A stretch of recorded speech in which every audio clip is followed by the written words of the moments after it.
Welcome to our conversation today. We're going to be talking about the FedBridge Initiative at the D8 Group. I'm Seth Behrensweig. I am the founding and managing partner here at Behrensweig Leonard, and among other things, I oversee our corporate M&A practice, and we'll be talking about this exciting initiative today.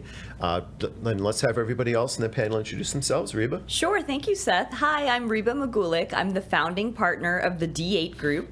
The D8 Group, we're here DC based. We're a boutique consulting practice, and what we do is we help government contractors win government contracts ethically and within the bounds of the federal acquisition regulations. So in essence, we do business development and capture management as a service. So, having a lot of fun introducing not only existing government contractors, but those who are curious about the government space. How do we sell our products and services into the federal and even state and local governments? Fantastic. And Adam? Great to be with you all today. Thank you. I am Adam Kaufman. I spend most of my time in venture capital trying to identify entrepreneurs who are so impressive and helping them build their businesses through capital and other relationship building. We have a little podcast that we have fun with, and I'm thrilled to be with you two. So this is literally a story that begins three friends walk into a bar. It's literally how it happened. Adam organized a trip to Silicon Valley, and the three of us, together with a larger group, were at Silicon Valley, and specifically with Stanford Business School, and we were having a great time. And at dinner one night, we were at a beautiful Italian restaurant, and the weather was perfect, and the wine was flowing, and we were hanging out with Eric Chen, who is someone that Adam partners with for venture capital. And we were talking about, in somewhat of a fragmented way, about the amazing opportunities that are going on with the federal marketplace in Washington, D.C., and also these amazing companies that are in Silicon Valley. And as I was talking to Eric, it really became apparent to me that these are two incredible places that are not only distanced geographically, but that literally speak two different languages. And very organically, this light bulb popped into my head about starting what ultimately became the FedBridge Initiative.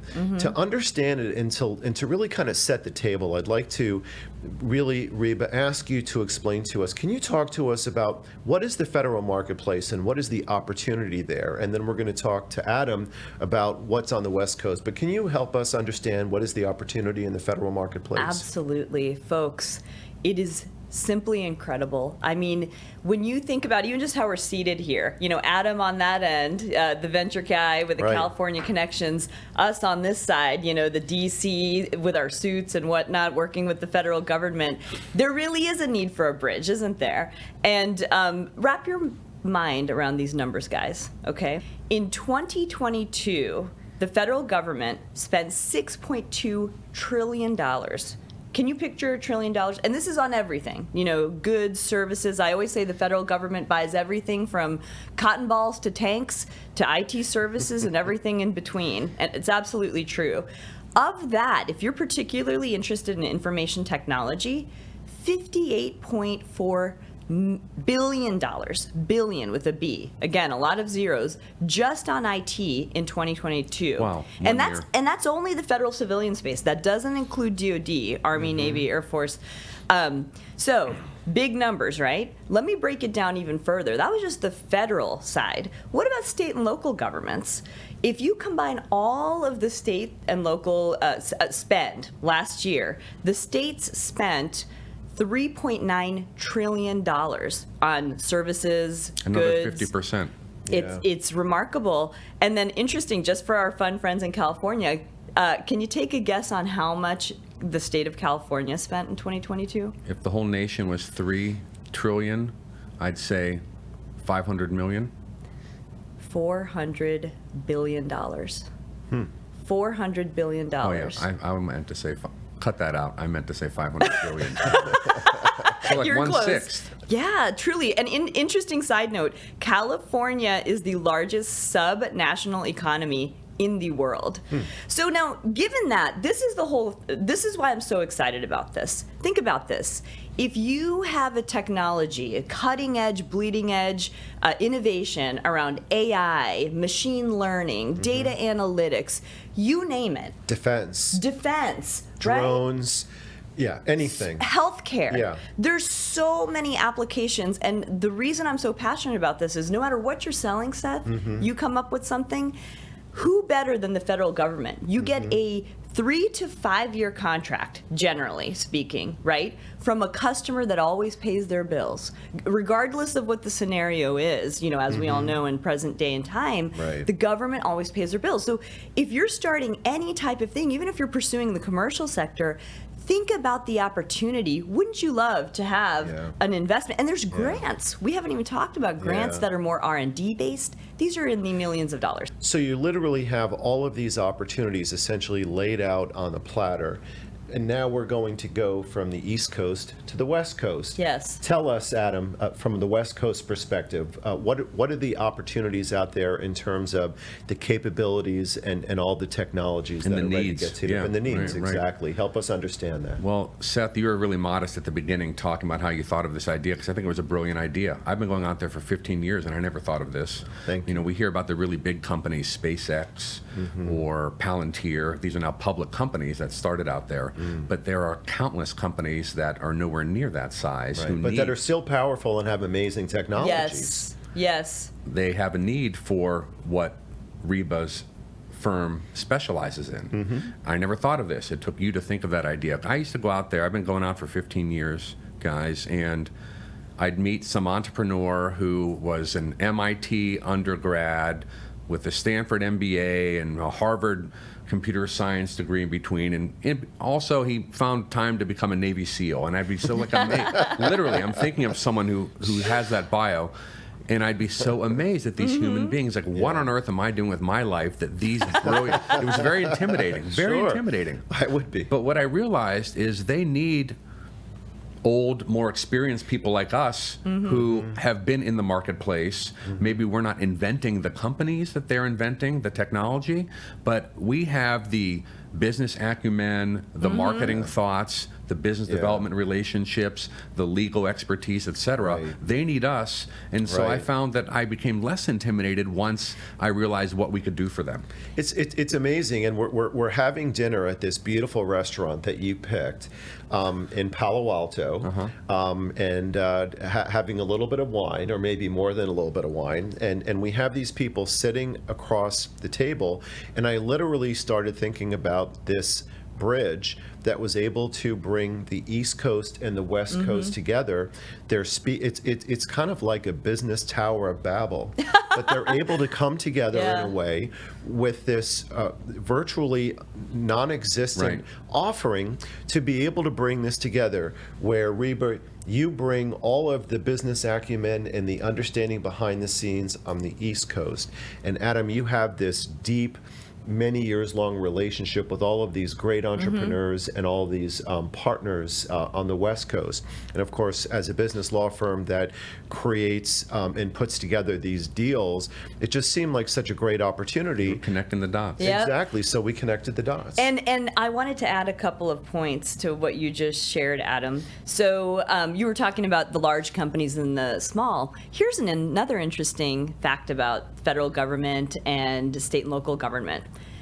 There is very specific set-aside treatment. If you are a small business, if you are a minority-owned firm, if you are a woman-owned firm, if you are a disabled veteran-owned firm, and it goes on and on, Alaska Native, Native Hawaiian, you get special treatment. I mean, even on top of the already incredible opportunity. Exactly. So Right. the government, there are mandates in place that say, hey, you know, whether you're the Department of Justice or Department of Commerce or Army, Navy, there's a certain percentage of these dollars that must go to small businesses. Right. So I would think, you know, if you're one of these startups or these companies in California with a cool new trend or an idea, this would, you would get favored treatment in that scenario. You don't have to be, you know, not the only, Goliath. in other words, what you're saying is not only does the government want you, but the big companies in Washington need you, right? Thank you for that point. That's exactly right. So like if you're a large company like a Northrop Grumman or a Leidos,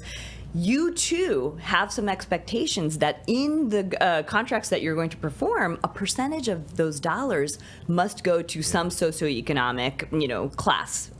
So you're Even right. just as a small business. Exactly. Just being classified as a small business. Very small business, Yeah. et cetera. I have one more thing I wanted to mention, innovation. So the federal government, I mean, you look at the articles, they're looking for innovation. They're looking for fresh blood. And from my perspective, having been in this space for 20 years, it is badly needed. You see the same companies, Adam, over and over, often winning contracts. There's a lack of innovation. Costs are high. Why? Why is that happening? If we could somehow bridge this gap. Yeah, Adam, explain that a little bit. Explain the language gap. Explain the barriers to entry, just so that the folks on the West Coast can understand that. Because sometimes the gap is so broad that it might not even be appreciated. Yeah, exactly. it's intimidating. Yeah. If you're a startup in Northern California and maybe you're a super smart PhD and you have a staff of 12 with you and you have some innovative idea with some first customers, where do you even begin? What phone number do I call? What website do I? What website do I? Yeah, we'll get that phone number out. Yeah. But we've had not just in defense, but we've seen a lot of innovation. We've invested in over 130 startups now since 2013. Wow.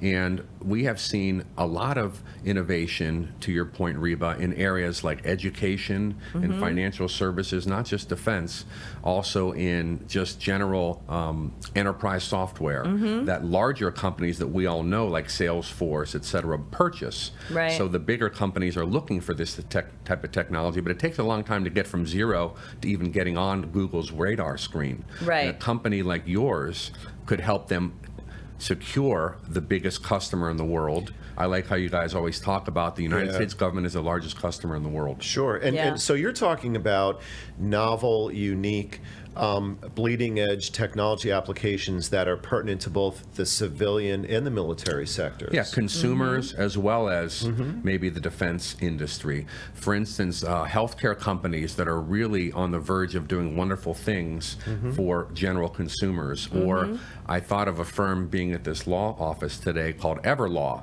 which now 49 state attorney general's offices use Everlaw as one company to do basically legal research without human involvement. U.S. courts, potential customer. Well, how about the Department of Justice? Department of Justice. I mean, how about absolutely. each legal department of each federal agency? 100%. That's like just one 100%. example of a firm in our world needing the services in your world. Yeah, and think about all of the breaking news that's been happening around quantum computing, AI technology, all of these things Wearables. that are happening, all the wearables, and of course all the military needs and opportunities. Tragically, we have a war in Europe that's happening right now, and there's a shortage of military supplies. There's a critical need for the integration of high-end technology to be able to come into play, drone technology, AI.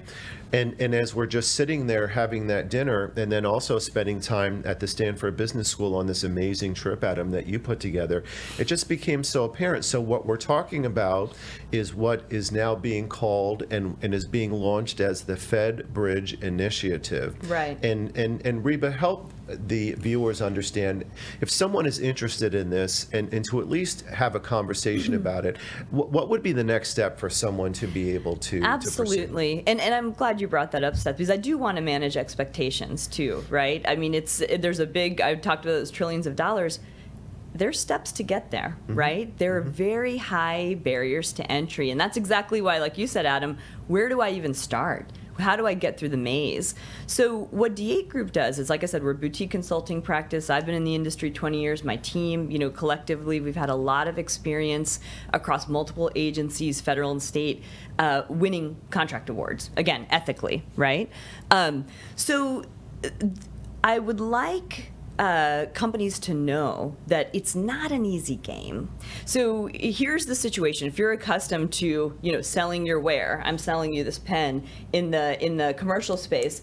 Hey, let's go to the golf course. Maybe you like me. Hey, you're going to take 100 orders. Doesn't work that way in the federal government, right? You've got to be registered in sam.gov. You've got to have the proper designations. The good news is that D8 Group, really short circuits that learning process.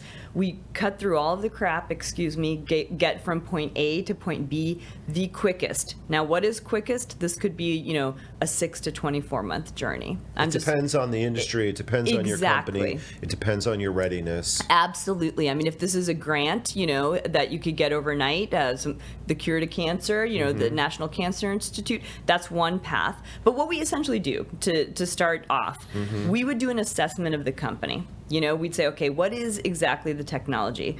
But the most powerful thing that we do from there is we literally take a comb of the market and federal space. So I'd say, hey, Adam, you've got this cool technology.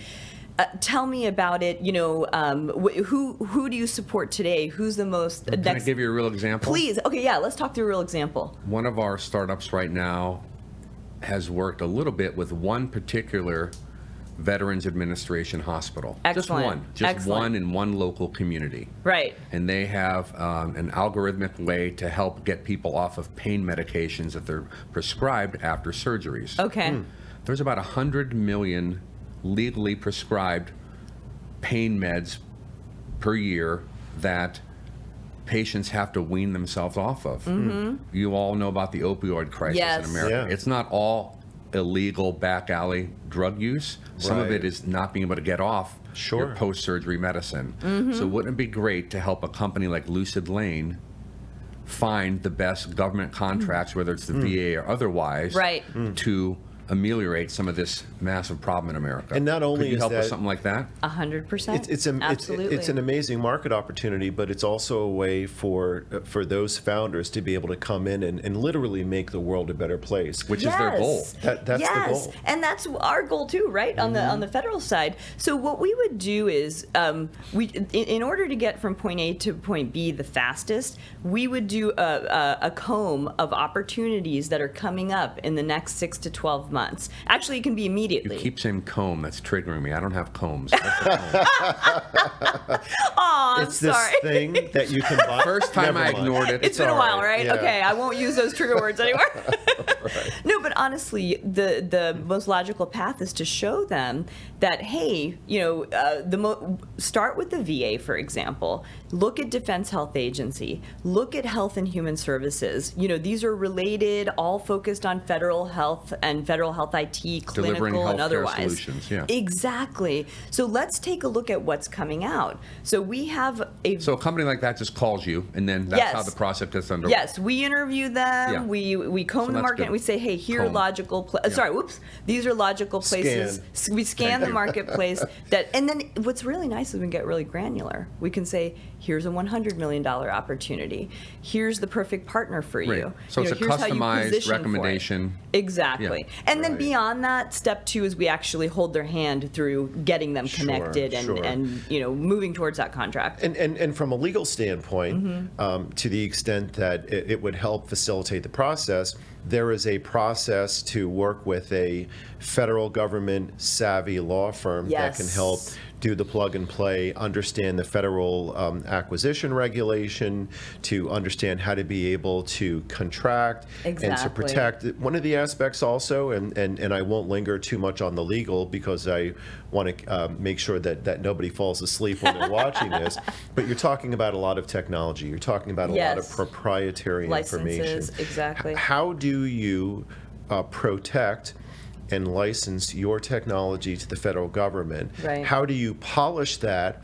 as an asset of the company, protect it, and engage with the federal government in a way where you not only have a lucrative business opportunity, but you have also protected your IP as to the government, but also for your teaming partners and with your prime sub.